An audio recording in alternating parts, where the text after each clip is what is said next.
want you to think about what it would have been like millions of years ago, before television, when we would have been sitting around a campfire. And the first people who, in essence, weren't really any different physiologically than we are, would have been telling stories and passing on their culture. And this is essentially one of the main differences between people and other animals.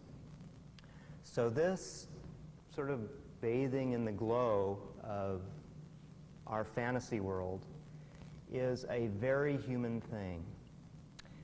And it went from someone actually standing and acting out the stories to speaking the stories, and then to drawing some aspect of the stories on the cave walls, which we now have as our oldest historic knowledge of the art and culture of those people.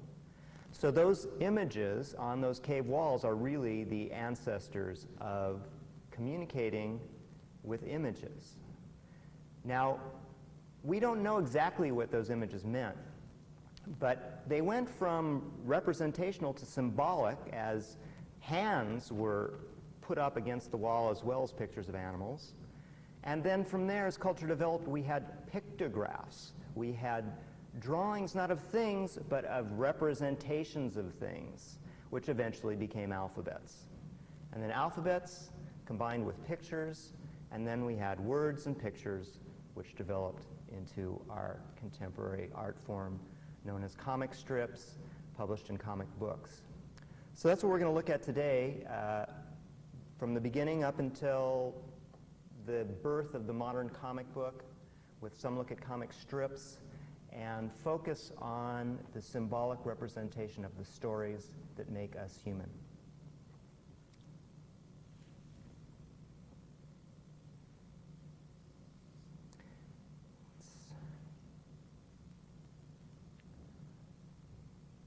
Why did people create these images? My goal for us tonight is not only to learn some fun history, but to develop our critical thinking abilities about what we see. And in order to do that, the question why is very valuable. This is from the Egyptian Book of the Dead, and it has religious value for the people who viewed it. Initially, pharaohs, when they were carved and painted on the walls and the tombs of the pyramid, and then later to more common people through the priests, maintaining the power of the priests in this state religion. And this tells people what to expect after they die and go into the afterlife, which was a very important part of life in those days, and also a very important part of the power structure that controlled the lives of the people and maintained the pharaohs as the head of the sacred priesthood. So we see this why question. Why is this image presented? And the answer is for the religious hierarchy and the power of the ruling class. So my goal in presenting this to you tonight is in part for us to all develop our abilities to ask this why question so that we can not accept everything at face value. So we force ourselves to ask, who paid for this image?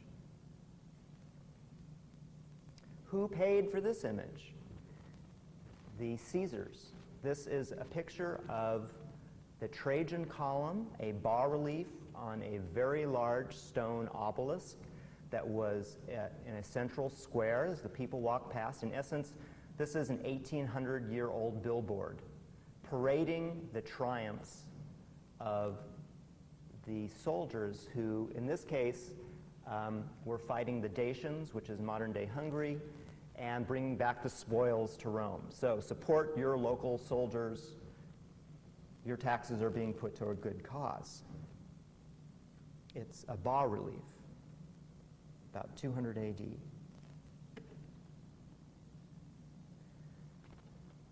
Now, the other question that is extremely helpful in analyzing the meaning and the importance of these images is how.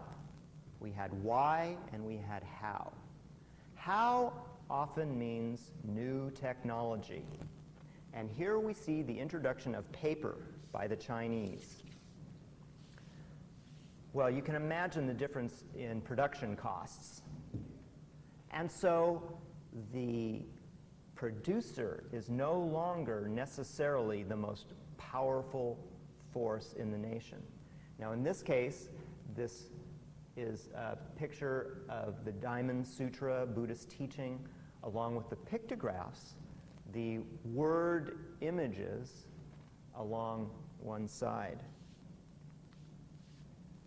This was unrolled. It's a scroll, and it was about 30 inches tall and was 16 feet wide, 868 AD.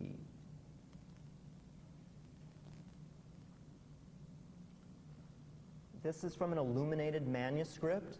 During the Middle Ages, the technology of writing and reading and the lore and history of Western Christian culture was carried on in great part in the monasteries, who wrote and rewrote the sacred texts of Christianity. And in doing so, they also elevated the art of book illumination. So this was still in the age when things were hand done, which meant they were very expensive, and our why, once again, is to protect the power of the church. The who would have also included the reader, which would have been only the educated priests.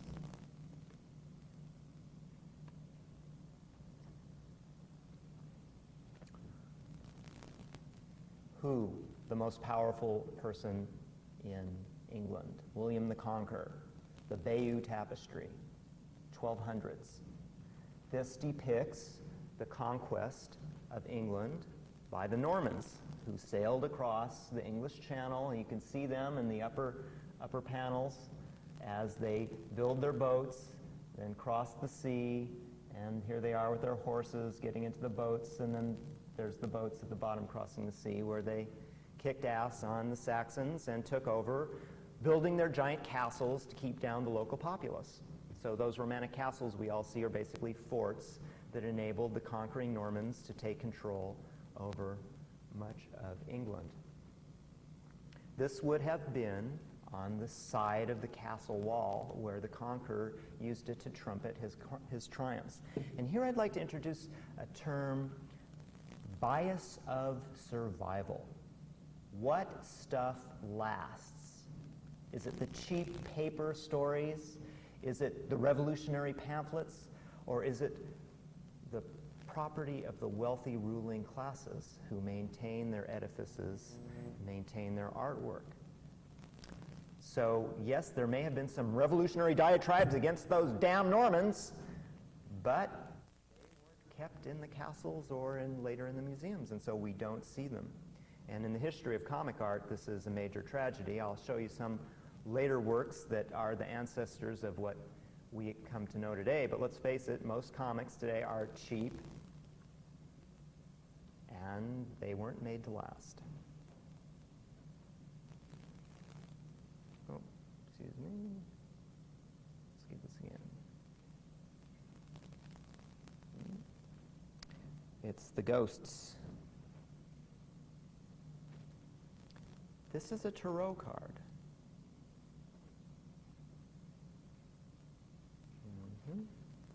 And it's the ancestor of the modern playing card, and it would have been done around the 1500s. The rich people, of course, owned the original by the original painter. And the poor people, finally, notice we haven't had too many poor people here other than watching the billboards as they go by. Finally, the middle class and poor people can afford these media that are printed on paper and in the beginning of mass production. So now our audience is shifting towards the middle class and towards working people. We're going to see this as a trend. Still, most people were illiterate.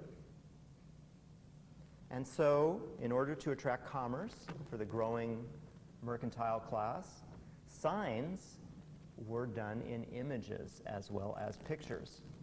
So this would have been framed in wood. This is actually a drawing of the original, so I can't tell you whether it was in a combination of wood and metal or simply wood, which was carved and painted. But traditionally, you would have had a combination of wood and metal signage hanging in the street, not necessarily on the flat part of the wall, but actually hanging out over the street where people could see it. And in fact, these were the street signs. People didn't know what 12th and Hemingway was. They went, oh, I'll meet you under the sign of the Boar, or in this case, it's an advertisement for a store selling American tobacco. London, 1500s.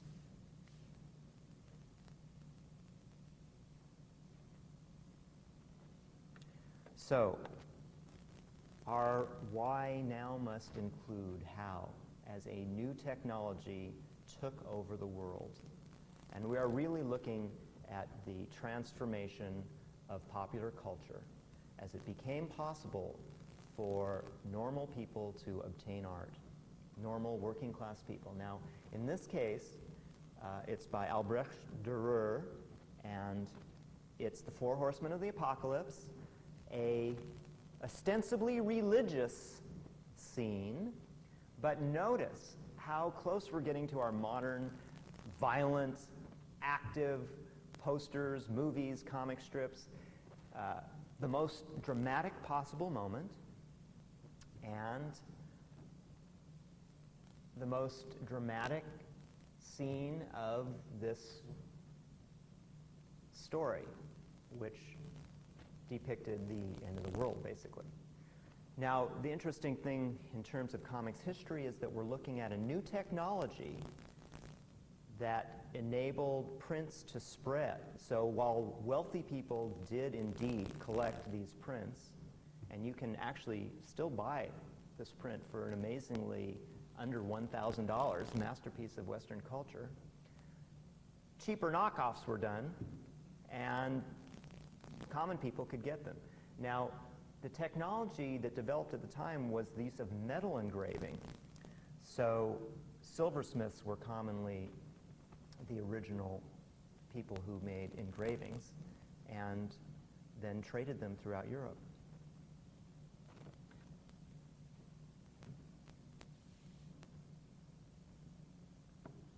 Finally, cheap, popular literature sold by the chapbook man.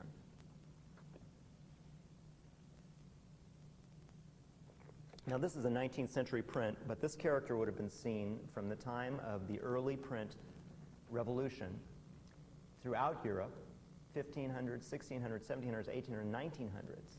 He would walk around towns, even the country, and he has these small pamphlets, which are called chapbooks. Then he would also have larger pictures and even larger ones, which he would stick on the side of a fence. They're called broadsides, and he would recite the contents. Now, the broadsides were like posters with individual single illustrations told in rhyme, and they would tell the story of a Dick Turpin, a famous outlaw, or someone who was about to be hanged, or sometimes some rather sexy stories, as you'll see coming up. Morality tales, popular entertainment, a penny. The chapbooks were the broadside sheets folded and folded again. Cheap books, fairy tales, news, religious tracts. Most of them didn't last, but they were of tremendous influence. This is what the common people read.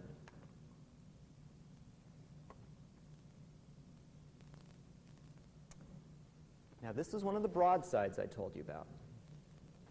It was larger, and you can see that there are many parallels to our contemporary comic strip. The central image, which depicts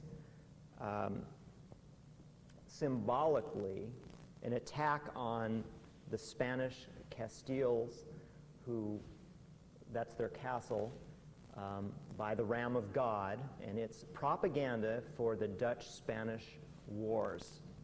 And around the outside are individual squares that show different scenes from the horrid things these Spanish are doing, and it's propaganda why we need to go out and fight them.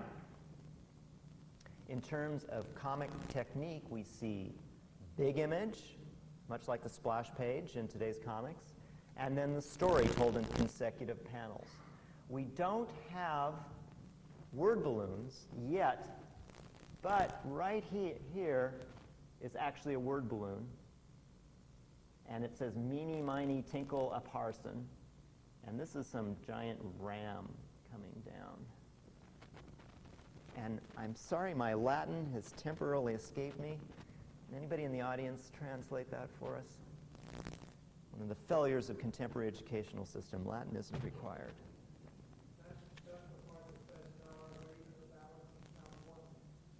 Ah, thank you.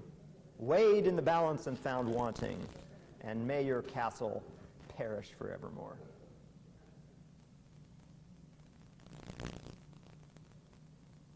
William Hogarth, the most popular printmaker of the 1700s, English. And here we have some of the high points of the printmaking of both the aristocrats and the common people. Again, it would have been etched on metal by this master artist craftsman. He would have sold them to his collectors and or by subscription. And then somebody would have taken the original and knocked it off, doing the best job they could, and then sold those copies. And then someone would have stolen that and sold those copies. So everybody could get a hold of it. The other interesting thing about it is look at all the sex. Oh my God, here's this drunk woman. She's so drunk that she's dropping her baby. And here's people beggared in prostitution. Here's here's the sign of the drink. Everyone's drunk, riotous. Here's a coffin, they're dying. The evils of drink. Oh, don't drink. Look at all these nasty things that people who drink do. And of course, if you were to have this picture on your wall, you could continue the upbraiding while you enjoyed looking at this topless, drunken scene. The bloody gardener's cruelty, showing how the mother of a young nobleman meets the gardener to commit murder on a young shepherdess. Sex, aristocrats, violence, because her son had fallen in love with her and married the gardener, who is now hanging in chains. And then the story itself would have been told in rhyme. This is what the chapbook man would have been telling on the side of the street in the marketplace, and you would have listened to him and said, "Oh, I got to have this story," and bought it and taken it home. Now, one of the interesting things in the development of comics is to see how these stories are repeated. The stories are repeated in one form and then in another form, and this then created the story formulas, the genres, which were commercially acceptable, popular, profitable, and used again and again and again. So the content of contemporary culture came from what worked in the past. When we ask ourselves why, we're also asking, why did people want to read this stuff? What did the story say to them? It satisfied their need for a moral structure, and the story is a teaching story to show you what happens when you go outside the bounds of propriety. Much as we may want to emulate the behavior of these young people going out and having a good time, if you do what you're not supposed to, this is what happens.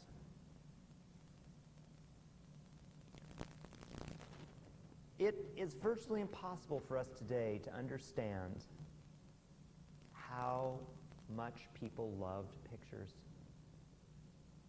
We have to have them. Try going without reading or watching television or looking at pictures for even a day.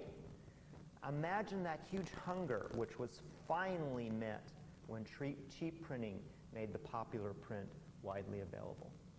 So here's a Parisian street scene of people exploring what was available and buying.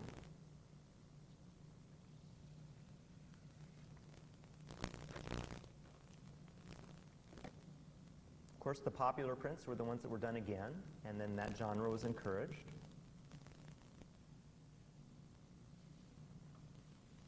It wasn't just adults that liked pretty pictures. Those guys in the streets who were selling the broadsides and the chapbooks were also selling, in essence, paper toys. And notice that this is a Parisian, this would have been a poster, large-size sheet, that you would have bought, cut out, pasted on cardboard. They were penny plain, tuppence colored, so hand-colored, or you could do it yourself. And then the kids would put on a little show for the parents. You could get Hamlet. You could get favorite stories from Shakespeare. You could get fairy tales. This was before television, popular entertainment. They loved the Western in Europe. There are Western theme parks in Germany. There are teepee villages. There are encampments of people who get together in their summer vacation, all dressed up like characters of the Wild West. It's just as popular over there.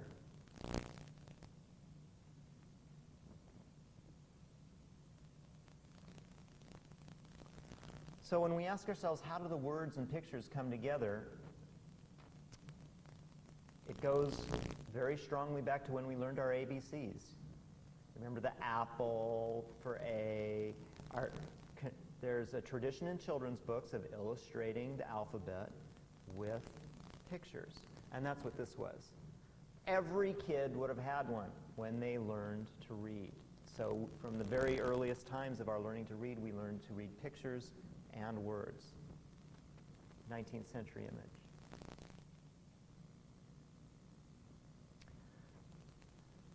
So how? How did the modern comic come to be? We're now getting close enough. We have the story basics available to us. We have cheap printing.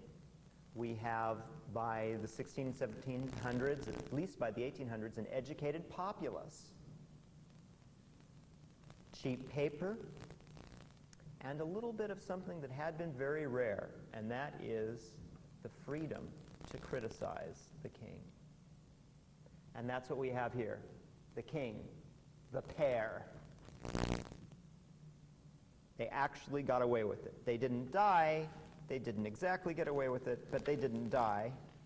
And this satirical magazine, which featured primarily comic strips, or comic cartoons, comic predecessors to the comic strip, began. So the French were probably the first with this 1839 Charivari, they called it. And then when it went to England, they called it the London Charivari. This was King Louis Philippe. And what's the purpose? We no longer have the purpose being to support the power of the rich, the famous, the king. We have a rising middle class. We have political upheaval. We have revolutionary thought. And cartoons have long been associated with revolutionary thought. You may not be able to say down with the king, but you can laugh at the king. The 19th century saw a similar magazine brought to London, and Punch was the longest-running humor magazine, which featured comic strips in history. And it had regular publication until the 70s and then became irregular. So more than 200 years of publication, hard to beat.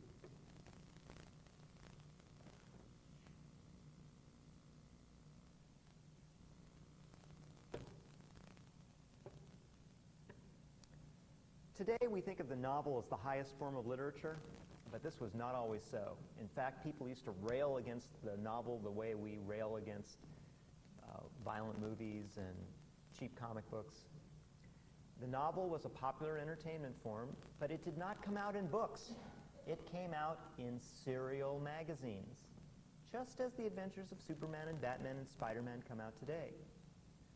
But about 1830, the first popular cheap paperback publications came out collecting these novels under single covers. So we see here several basic aspects of later comic book publication. We see serial publication in many installments, regular publication in a magazine that were then collected under one cover and made into a book, as the first comic books were. We see a cheap entertainment form so that it could be mass-produced for the masses. Before this, if you wanted to have a book, of course, originally it was handwritten, but then even from after Gutenberg, a book was very expensive. And the first books in America, we know a lot about them because people's wills actually named their entire library. And I bequeath to my son these 8 books. I mean, it was significant. They were expensive until the cheap popular paperback. So this is, in essence, the first paperback novel.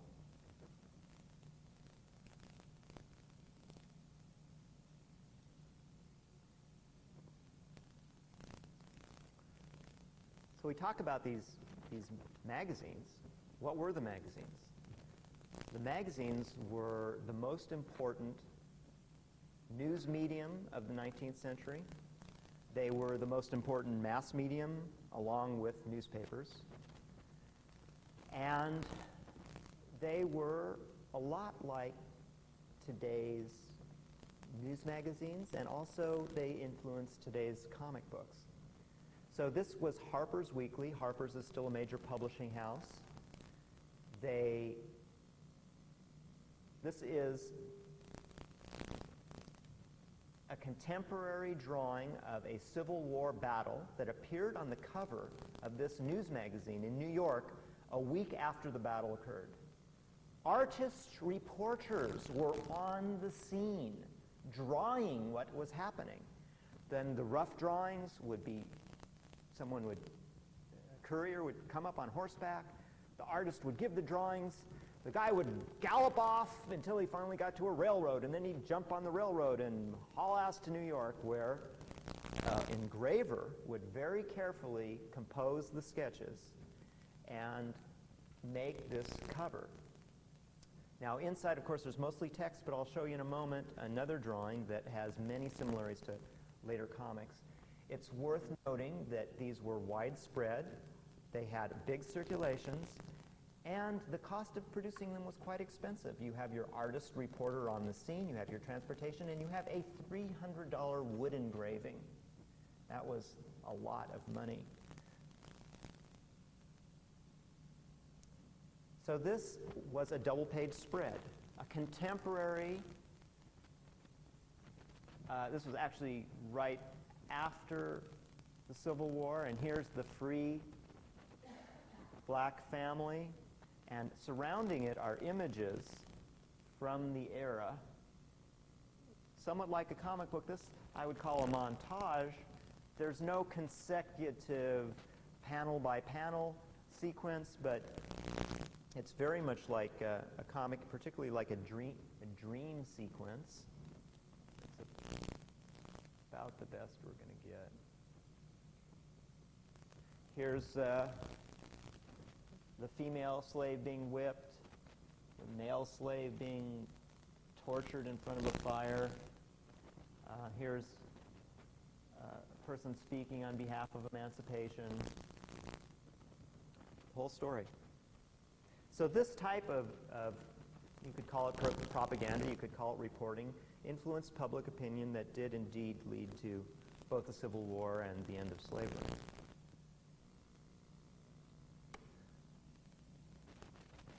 It's hard for us to imagine today that the most famous artist of the time was not a movie star, but a cartoonist.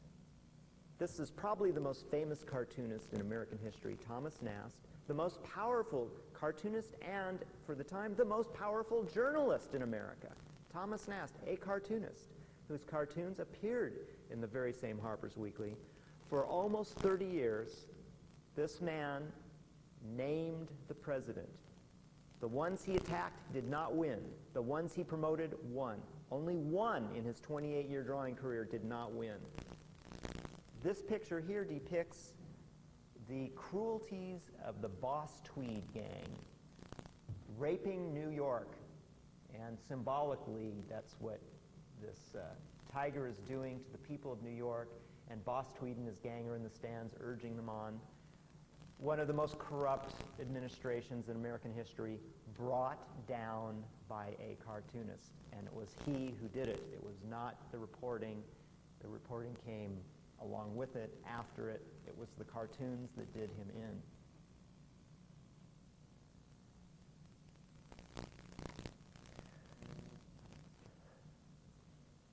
Who, the most famous Impressionist artists of the later age? What, a magazine? How, a new technology, a cheaper form of printing images, lithography. So this was actually a magazine, and these artists then went on to do the posters of the late 19th century that introduced some of the art techniques and technology that we still see today. These beautiful full-color posters. This one's by Toulouse-Lautrec, advertising the dance parties that, not coincidentally, he and his friends would attend.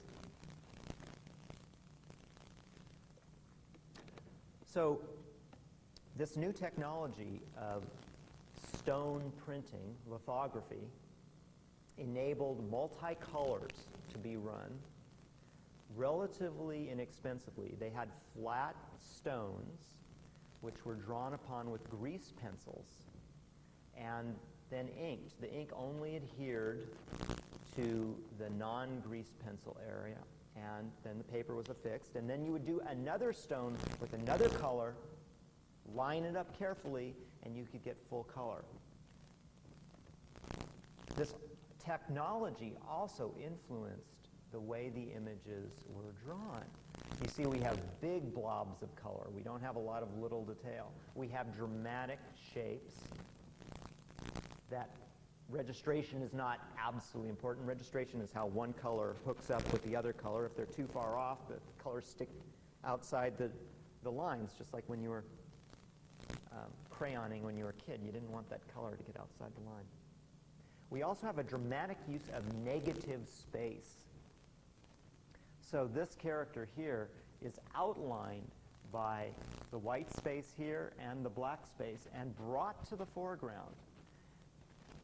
Commonly used in comic books today to add drama and power and interest and readability.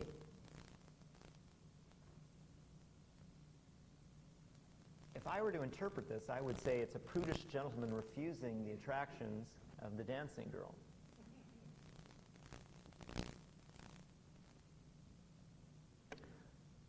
Theater posters were a major opportunity for artists to strut their stuff and develop these techniques of dramatic image caught in the high point of the story. This is 1880, The Woman in White, a London theater poster. Again, the use of negative space. The woman is basically juts out because of the black background. And what is she going into? The unknown. And also, it looks like into the theater. Let's go to. So, as these technologies brought about the possibility of mass media, we also had some amazing things happening in American life. We had the Industrial Revolution. We had people moving from the cities, from the farms to the cities to get their jobs in the factories. And no longer did you go to your neighborhood cobbler to get your shoes made. You bought shoes that were manufactured in factories in New England. So picture this. Millions of people new to the city, many who could not speak English, all needing services, all needing to be acculturated to the new form of life. with money in their pockets and time in their hands. The new electric lights even made it possible to read late at night. And you had the producers, the manufacturers, with all these shoes, all these bicycles, all these clothes, all these biscuits that needed to reach their market. How did they reach the market, and how did the market know what to buy?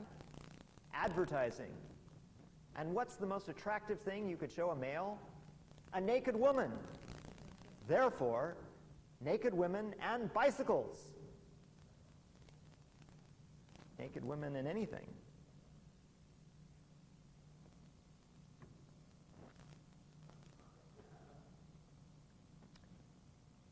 Another thing that you had were recognizable characters that were linked with products.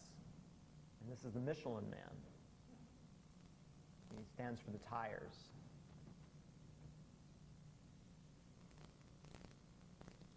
So, as early as the 1870s, or as late as the 1870s, only the rich people, or next to the rich, the leaders of culture, the people who owned businesses, the people who had the mansions on the hill, could afford magazines.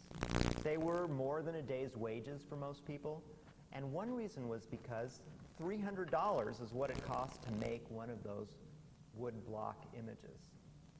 But on about the 1890s, they developed a technology where for $25 you could do what once cost $300, and images appeared everywhere. Now this was the foremost magazine of the era, and yet it used the same cover every time because it was just too expensive.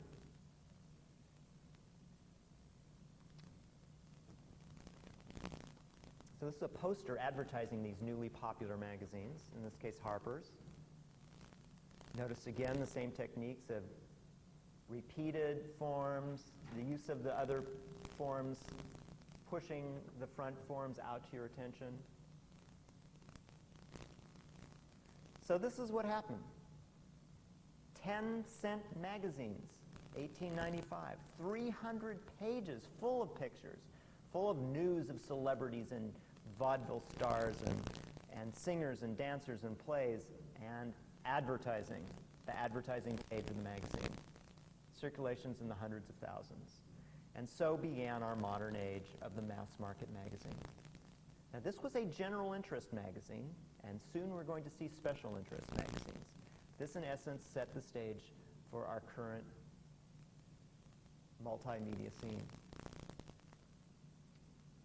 The cheap printing allowed for specialty publications for children,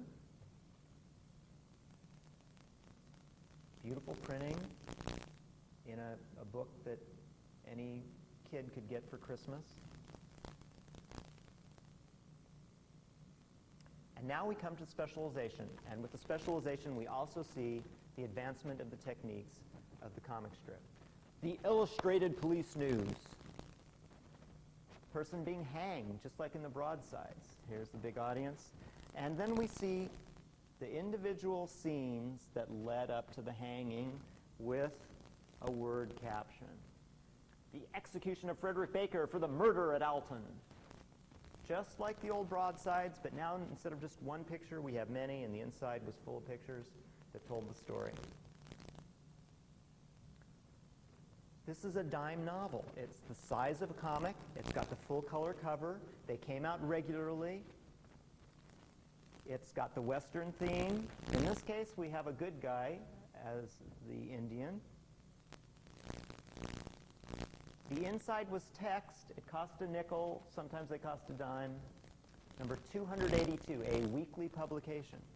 So when I define a comic book, what I'm going to call it is a regularly published, sequentially numbered publication of original stories and known characters.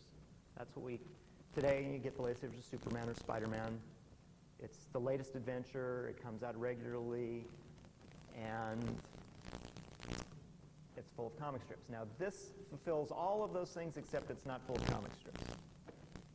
It is a genre, a Western genre story.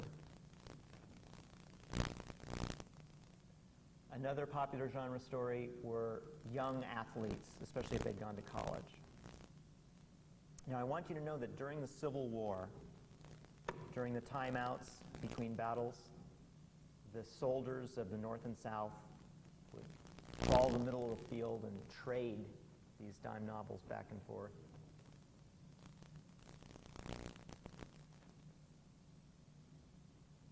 This is an early 1900s paperback novel. So it had the lurid cover. The inside were stories in text, but it reflects the popularity of the new genre of the detective story.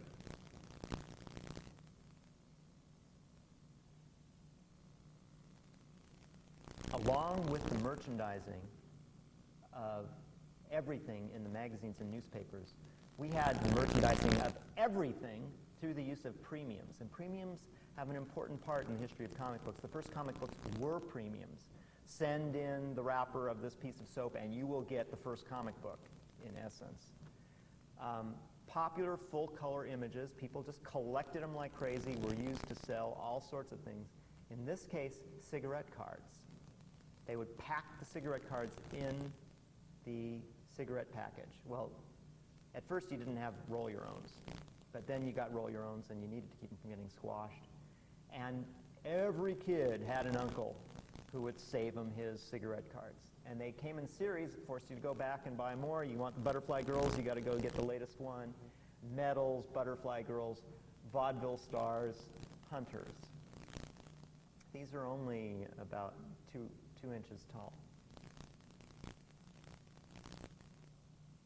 Another popular genre of story for boys was Poor Boy Makes Good, the Horatio Alger story. And in this case, he was a fiddler who started selling newspapers. It's always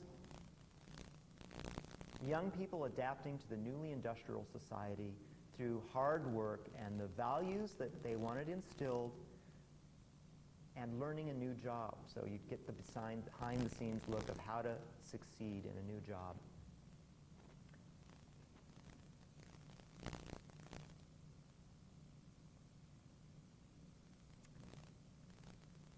People collected posters like crazy, including posters advertising for, in this case, advertising the newspaper. And this is what made these cheap printing publications possible. The Hoe Press. Giant machines that could print so much that they needed to keep them busy 24 hours a day. And in fact, that was another source for the first comic book, was the Depression. They had one of these giant presses. It was a print salesman who said, well, let's take these newspaper-sized comic strips, bundle them up, and fold them again until they were like handy size, and then just repackage these newspaper strips that we've already got. Press just like this one. And so, finally, we begin to see the early comics. In this case, it doesn't have word balloons, but it's consecutive, and it has stories, it has captions. And here's the first comic strip, The Yellow Kid, Hogan's Alley, word balloons, no multi-panels.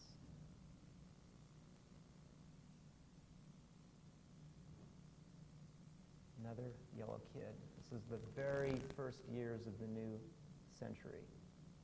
First use of color in a newspaper.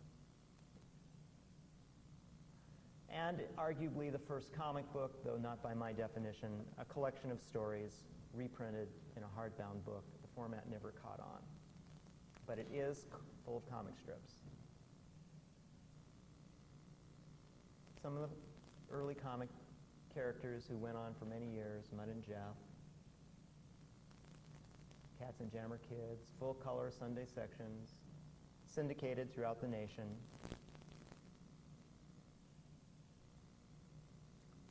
Little Nemo in Slumberland really broke the bounds of storytelling. The characters here start walking, then they walk, and then the whole thing turns sideways, and then they're on the roof looking down, and He really messes with your head. Let's see if we...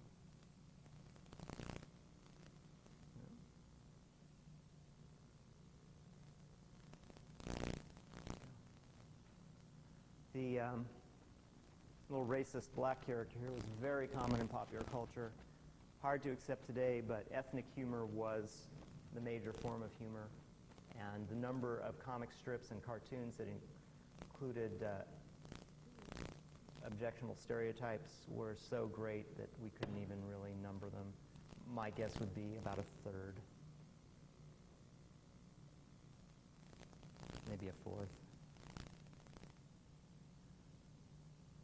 And one of the true art comic strips, Crazy Cat, surrealism in the comics.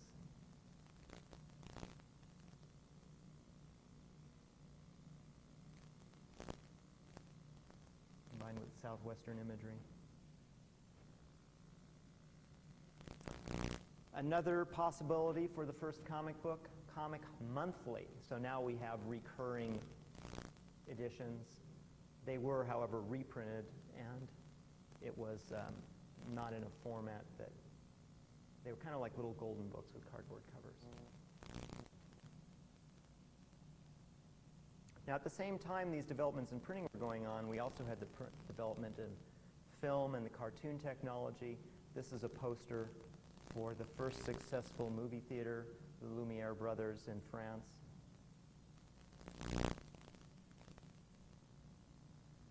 And the comic strip cartoon connection continues with Gertie the Dinosaur, Winsor McCay, who had done the comic strip we had just seen earlier that I'd shown you that had the offensive ethnic stereotype, would go on the vaudeville tour, stages somewhat like this one, except I'd be up here drawing pictures and telling stories. He went up, drew pictures, told stories, drew a picture of this dinosaur, and then had the projector come on and have an animated cartoon talking to him while he was in front of the screen, and even at one point threw a ball into the screen. It actually went just over the screen, and the cartoon image caught the ball, so the ball went from his hands into the screen. He was one of America's most highly paid entertainers, and comics and cartoons were basically vaudeville acts. Genre storytelling in the pulp magazines. Now, the magazines got to be single interest publications. So rather than get a general interest publication that would have all kinds of stories, or romance, adventure, we would have just adventure stories. And Tarzan became probably the most well-known character in the world at that time.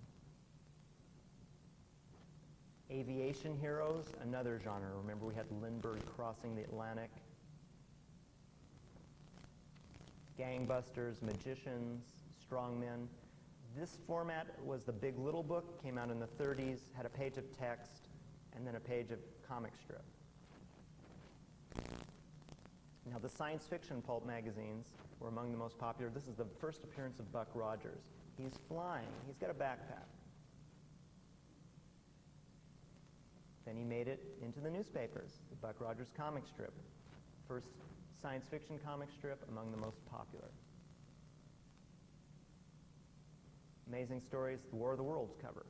First appearance in magazines, then it went on the radio, scared the bejesus out of a good portion of the East Coast when they thought the Martians were indeed landing. Superman made it from the comic strips, from the comic books to the comic strips, and we can see here him defending the values of America. We have to ask ourselves, why were these stories popular? They were popular because that's what people wanted. The U.S. was at war. Very strong man protecting the weak by beating up the evil guys. Sounds familiar. Could have been used to help promote the war effort, both on a story, visceral level, and straight out buy war bonds. So these pulp magazines had the detective genre. They had the sexy versions of these different genres. Spicy adventure, spicy detective, spicy western. They tried everything. Now, if you remember the movie Pulp Fiction, they even had the geek. They had the kind of deformed monster. He's in there too.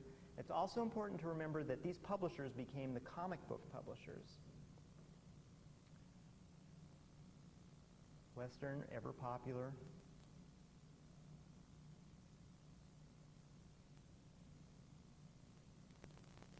Looks like the same cover with combining the guy with the skull and combining the flyers. They tried everything. What worked is what they kept doing. The sadomasochism and the misogyny of these covers have really never been surpassed, if even equaled. You didn't let your mom catch you with these things.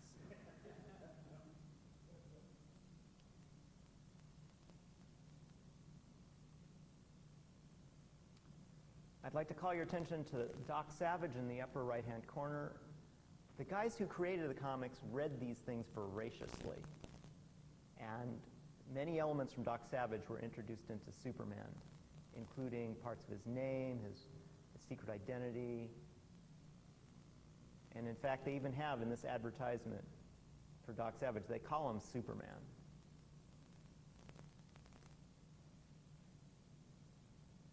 Batman was first introduced as a villain, different character, but that's another spicy mystery.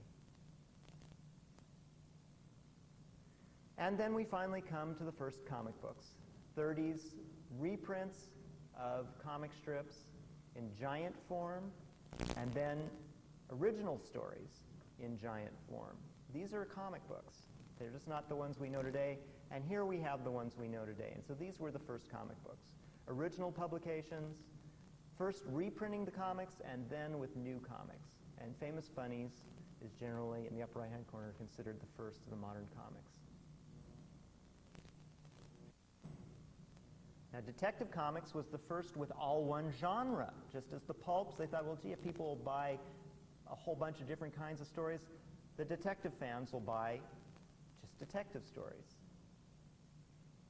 And then in Action Comics, this is a reprint of the first Action, June 38, the introduction of the superhero, which was the genre that took over the medium.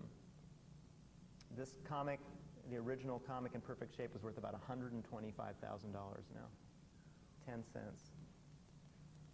And then this is the first Batman. Gee, Superman made it, let's try a detective superhero.